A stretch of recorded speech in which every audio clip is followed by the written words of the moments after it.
Okay, this time we're going to add in an explosion. So first we're going to double click to add a new sprite. Click on the background, and then we're going to open the explode PNG. We can close that window. I'm going to call that an explosion. And then I'm going to give it behaviors, add new, and I'm going to make it do fade. And for the fade behaviors, I want to make sure that we have destroy after fade out. Then we're going to go to our event sheet, and every time our bullet has a collision with the monster, I'm going to have the bullet spawn another object.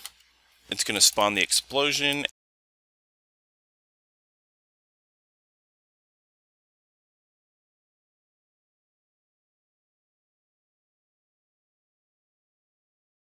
So at the point of the bullet, that's where the explosion is going to be.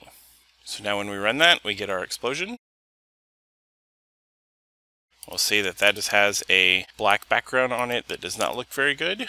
So with our explosion selected, I'm going to go to Effects, Blend Mode, and I'm going to change that to Additive.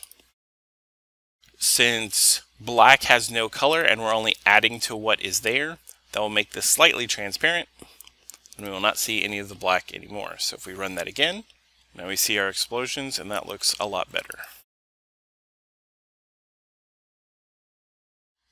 May even want to make the fade out time a little bit smaller, maybe say like 0.5. I think that looks a lot better. Okay, next on our screen, I'm going to double click and I'm going to add a text object.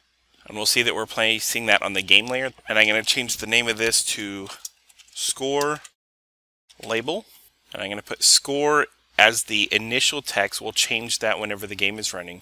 You'll see that you can barely see it there. So let's change the color of that to something that's easier to see. And here's where you can change the font to anything you want. I'm going to keep everything the same, and I'm just going to make it a larger size. If you make it a larger size, you might have to resize your window. Since I'm going to have mine in the top right corner, I'm going to make my horizontal alignment right. Then I'm going to go into my event sheet. I'm going to add a global variable, so right click, global variable, score. That's going to start at 0. I'm going to create a new event for system, which is start of layout. Put that at the very top. And I want my score label to be set, so set text to score : space. And the way you connect text in quotation marks with a variable is the ampersand sign. So we're going to do ampersand and then type score, and we want our score variable. And then we click done. Then we run that, and we should have score : 0 because our score is 0 at the beginning instead of just plain score. So run that, and that looks good. Now we just need to add the score every time we hit a monster. So when our bullet hits a monster, I'm going to go to System. I'm going to add to my score however many points you want to get. We'll say we get 100 points every time we hit a monster. If we run that, I'm actually going to run this in debug so that we can see that score increases.